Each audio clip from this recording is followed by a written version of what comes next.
क्या होगा अगर आपको पता चले कि जिस फैमिली के साथ आप इतने सालों से रह रहे थे वो आपकी असली फैमिली है ही नहीं और ऊपर से वो आपको किसी स्ट्रेंजर से शादी करने के लिए फोर्स करने लगे। एनीमे के स्टार्ट में हम हमारे मेन कैरेक्टर को कुकिंग करते हुए देखते हैं, तभी उसकी सिस्टर आकर उससे बोलती है, ओ सॉरी, उसकी स्टेप सिस्टर आकर उससे बोलती है कि ये वाला ऑमलेट मैं खाऊंगी, जहाँ पर वो उसे साफ मना कर देता है और कहता है कि लेसिथिन जो एग योक में होता है वो मेरी मेमोरी के लिए अच्छा है। जो सुनकर वो उसे लोनर बोलकर वहाँ से चली जाती है, जिसके बाद उसकी मम्मी आकर उससे पूछती है कि क्या तुम्हें पता है कि मेरे इयररिंग्स कहाँ पर है, जहाँ पर वो उन्हें बता देता है कि वो कहाँ पर रखे हैं। फिर वो कहती है कि जल्दी करो और तैयार हो जाओ, उसके पेरेंट्स भी तुमसे मिलना चाहते होंगे। तभी उसके डैड भी आकर उससे कहते हैं कि जल्दी से तैयार हो जाओ नागी, जहाँ पर नागी सोचता है कि ये बोल तो ऐसे रहे हैं जैसे कि ये अपने बच्चे से मिलना नहीं चाहते। जिसके बाद वो अपने रूम में जाकर अपनी फैमिली फोटो को देखकर सोचता है कि किसी ने नहीं सोचा था कि बच्चों का पैदा होते ही बदल जाना सच में होता होगा। तभी उसके मॉम और डैड आकर उससे कहते हैं कि हम लोग डाइनिंग हॉल के लिए निकल रहे हैं, तुम भी तैयार होकर टाइम पर आ जाना। जहाँ पर उसकी मॉम उसे हैप्पी बर्थडे विश करती है। जिसके बाद उसकी स्टेप सिस्टर आकर उससे पूछती है कि ओनी, क्या तुम सच में उनकी फैमिली ज्वाइन करोगे, जहाँ पर नागी साफ मना कर देता है। जिसके बाद साची उससे पूछती है कि क्या तुम निकल रहे हो, जहाँ पर नागी कहता है कि हाँ, मैं जल्दी निकल रहा हूँ ताकि मैं लाइब्रेरी में जाकर स्टडी भी कर सकूँ, मुझे अपने राइवल को हराना भी है। जहाँ पर साची कहती है कि मुझे तो यकीन ही नहीं हो रहा है कि तुम किसी और के बच्चे हो, इससे सब समझ आ जाता है कि तुम हमारे जैसे बिल्कुल नहीं हो, तुम स्मार्ट हो और एक लोनर भी हो। जिसके बाद साची रोने लगती है और कहती है कि मैं नहीं चाहती कि तुम चले जाओ। जहाँ पर नागी बोलता है कि मैं कहीं नहीं जा रहा, मैं उन्हें सीधा जाकर बोल दूंगा, मेरा उनका बच्चा बनने का कोई इंटेंशन नहीं है। जिसके बाद वो जाने लगता है और रास्ते में एक ब्रिज को क्रॉस करते हुए वो देखता है कि एक लड़की ब्रिज के कॉर्नर पर चढ़ी हुई है, जो देखकर उससे गलतफहमी हो जाती है और वो उसे रोकने के लिए बोलकर उसकी तरफ भागने लगता है। फिर वो उसे पकड़कर नीचे खींच लेता है, जहाँ पर उसका हाथ गलत जगह पर था, जो देखकर वो लड़की उसे मारकर दूर कर देती है। जहाँ पर नागी को पता चलता है कि वो बस सुसाइड का प्रिटेंड कर रही थी। जिसके बाद वो कहती है कि मैं तो बस अपने वीडियो बनाकर इंस्टा पर पोस्ट करना चाहती थी। जहाँ पर नागी कहता है कि इतना रिस्क बस कुछ फॉलोअर्स के लिए, जहाँ पर वो बताती है कि मेरे पास पहले से ही बहुत फॉलोअर्स है। जो सुनकर नागी सोचता है कि क्या ये फेमस है। फिर वो बताती है कि मैं तो बस एक ड्रामा क्रिएट करना चाहती थी ताकि मैं अपनी मॉम को कन्विंस कर सकूं कि मैं शादी नहीं करने वाली। जहाँ पर नागी उससे बताता है कि तुम भी मेरे जैसी सिचुएशन में ही हो। फिर वो कहती है कि अच्छा, तो तुम एक मिक्सअप चाइल्ड हो और मेरी शादी कराने वाले हैं, हम दोनों के पास ही फैमिली प्रॉब्लम्स है। जिसके बाद वो नागी से बोलती है कि क्या तुम मेरी एज के ही हो, मेरा नाम अमानो एरिका है और मैं ऑर्फिस गर्ल अकेडमी में सेकेंड ईयर में हूँ। जहाँ पर नागी अपने फोन में उस अकेडमी के बारे में सर्च करने लगता है, तभी उसे एरिका की एक फोटो दिखती है, जिसे देखकर उसे याद आ जाता है कि क्लास में स्टूडेंट उसी के बारे में बात कर रहे थे। जहाँ पर वो सोचते है कि ये इतनी क्यूट नहीं हो सकती, ये फिल्टर्स यूज करती होगी, पर अब उसे पता चल गया है कि वो फिल्टर्स नहीं है। जिसके बाद वो बताता है कि मेरा नाम उमिनो नागी है और मैं भी मेगुरोकावा एकेडमी में सेकेंड ईयर में हूँ। जो सुनकर एरिका सरप्राइज होकर उससे बोलती है कि इस एकेडमी में तो बस स्मार्ट और इंटेलिजेंट बच्चे ही जा सकते हैं, इसका मतलब नागी कुन तुम भी बहुत स्मार्ट हो गए। तभी उसे एक आइडिया आता है और वो नागी से कहती है कि तुम मेरे बॉयफ्रेंड बनने वाले हो। जो सुनकर नागी कहता है कि मैं तुम्हारा बॉयफ्रेंड क्यों बनूंगा, तुम पागल हो क्या,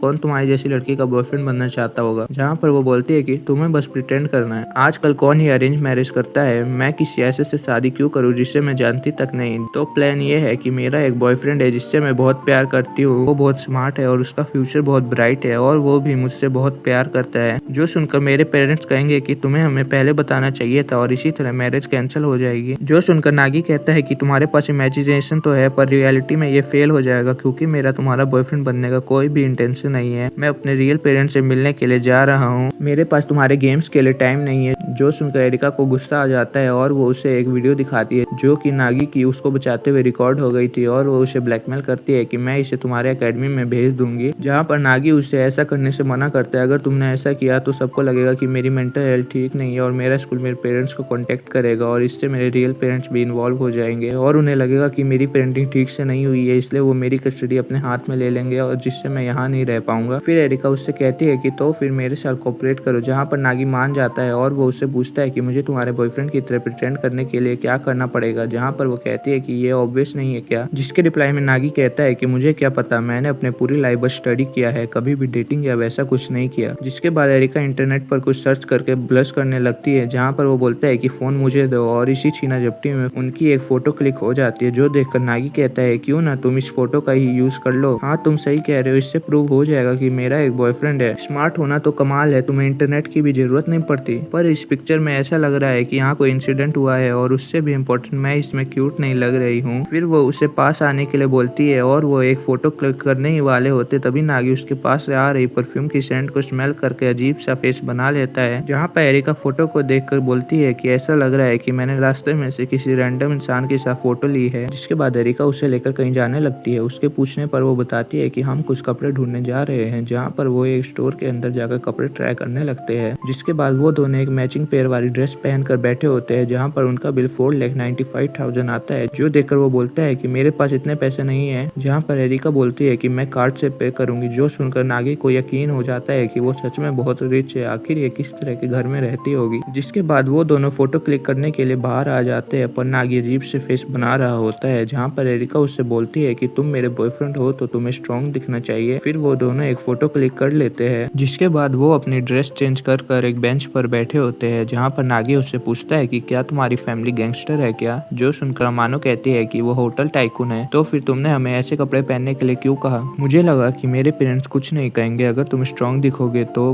पर सभी ऑकवर्ड लग रही है। एक अच्छी फोटो वो होती है जिसे देखकर आपको उस मोमेंट का फील हो, और इसी वजह से मैं अपने फोटो को ज्यादा एडिट नहीं करती। इसलिए मुझे लगता है कि हमारी पहली फोटो ही बेस्ट है और इसी में हम दोनों क्लोज लग रहे हैं। और जब वो फोटो पेरेंट्स को भेजती है तो वो रिप्लाई करते हैं कि ये तो बहुत फनी है, तुम जल्दी से घर आ जाओ। जो देखकर वो बोलती है कि आखिर उन्हें कैसे पता चल गया? मुझे लगता है कि हमें वो करना ही पड़ेगा, पर नागी मना कर देता है। तभी वहाँ पर एरिका का स्टॉकर फैन आ जाता है और वो बोलता है कि मुझे लगा था कि तुम्हारा कोई भी बॉयफ्रेंड नहीं है। जिसे देखकर नागी पूछता है कि ये तुम्हारा दोस्त है, पर वो बोलती है कि ये हमारे स्कूल के पास में एक हाई स्कूल मेच है और ये मेरा पीछा करता रहता है। जहाँ पे वो स्टॉकर एरिका से पूछता है कि ये कौन है, जहाँ पर नागी बोलता है कि मैं इसका कॉन्ट्रेक्चुअल बॉयफ्रेंड हूँ। जो सुनकर वो बोलते हैं कि तू खुद को समझता क्या है? जहाँ पर नागी पूछता है कि क्या ये मुझसे लड़ना चाहते हैं क्या? तभी वो नागी पर अटैक कर देता है, पर नागी उसे एक पंच में गिरा देता है। फिर से कभी अमानु शान के पास मत आना, और वो सब वहाँ से भाग जाते हैं। फिर वो अमानु से कहता है कि इस तरह के लोगों से ऐसे ही निपटा जाता है, और वो अपनी फैमिली का रूल बताता है, अगर कोई तुमसे फाइट ले तो तुम्हें ही जीतना है। मेरे पेरेंट्स डेलिक्वेंट थे, इसलिए उन्होंने मुझे स्ट्रॉन्ग रेस किया है। तभी एरिका कहती है कि मुझे पता चल गया है कि मुझे क्या करना है, मुझे बस उससे एक पंच करना होगा अपने फियांसे को, और वो मेरी शादी की बात करना बंद कर देंगे अगर मैं सारा मूड खराब कर दूं तो। मैं प्रॉमिस करती हूँ कि मैं उसे एक अच्छा पंच मारूंगी जैसे तुमने किया नागी-कुन। तभी उसे लेने के लिए जीपीएस ट्रैक करके उसकी कार आ जाती है और वो बोलती है कि आज के लिए शुक्रिया, और मैं वो वीडियो भी डिलीट कर दूंगी। मुझे लगता है कि मैं तुम्हें कभी नहीं देखूंगी, तो मैं तुम्हें एक बात बताती हूँ, मेरे पास कोई भी फ्रेंड नहीं है मेरे ऐसे होने के कारण, बट आज ऐसा लगा कि हम दोनों एक डेट पर है और मुझे मजा आया। कितनी बुरी बात है कि तुम वो नहीं हो जिससे मुझे शादी करने के लिए कहा जा रहा है नागी-कुन।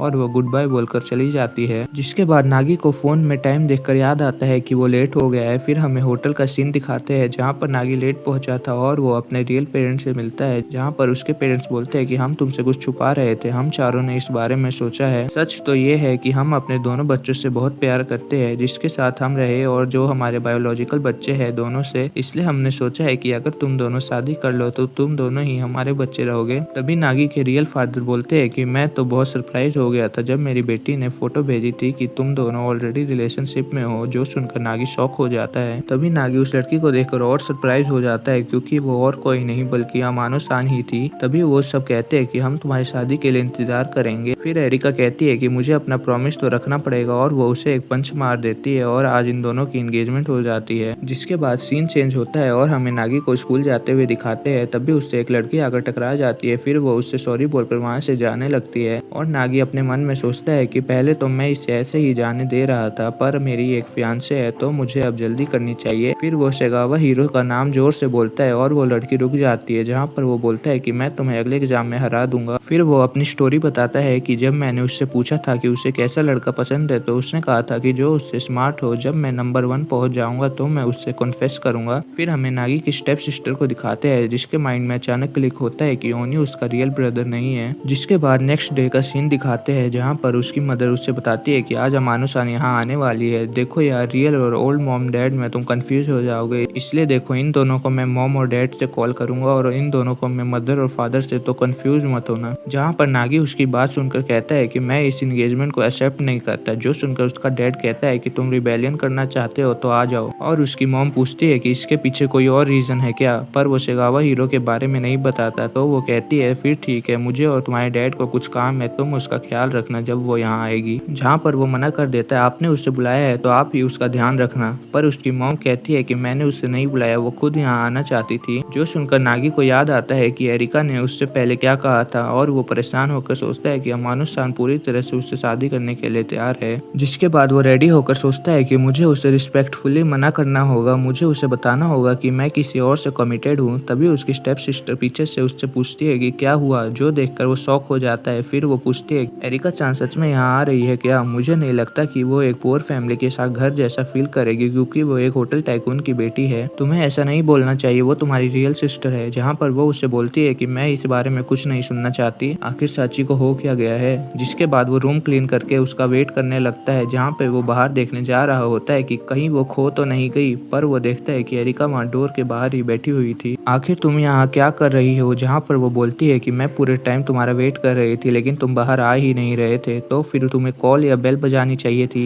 फिर वो उससे पूछती है कि क्या तुम अकेले हो? जहाँ पे वो बोलता है कि सभी काम पर गए हैं और साची तुम्हारी सिस्टर उनके काम में हेल्प कर रही है शायद। जिसके बाद वो उसे लेकर अंदर आ जाता है, जहाँ पर नागी उससे बोलता है कि बैठने के लिए जगह देखकर बैठ जाओ। जो सुनकर वो एक बुक शेल्फ पे बैठ जाती है, जो देखकर वो हैरान रह जाता है। मेरा मतलब था फ्लोर पे। जहाँ पर वो बोलती है कि क्या तुम फ्लोर पे बैठते हो? जहाँ पर नागी बोलता है कि तुम ऐसे ही खड़ी रहना चाहती हो क्या, और तुमने अभी तक अपने शूज नहीं उतारे। जहाँ पर वो उसे जूस देकर सोचता है कि ये बहुत नर्वस है, मुझे डायरेक्ट एंगेजमेंट वाली बात नहीं करनी चाहिए। तभी एरिका बोलती है कि मैं यहाँ इसलिए आई हूँ क्योंकि मैं तुमसे एक फेवर चाहती हूँ, मैं चाहती हूँ कि तुम मुझे पूरा घर दिखाओ। जहाँ पर नागी कहता है कि ठीक है देख लो। जो सुनकर एरिका पूछती है कि कहाँ? यहाँ पर। जो सुनकर एरिका शॉक हो जाती है, क्या ये टूल शेड नहीं है क्या?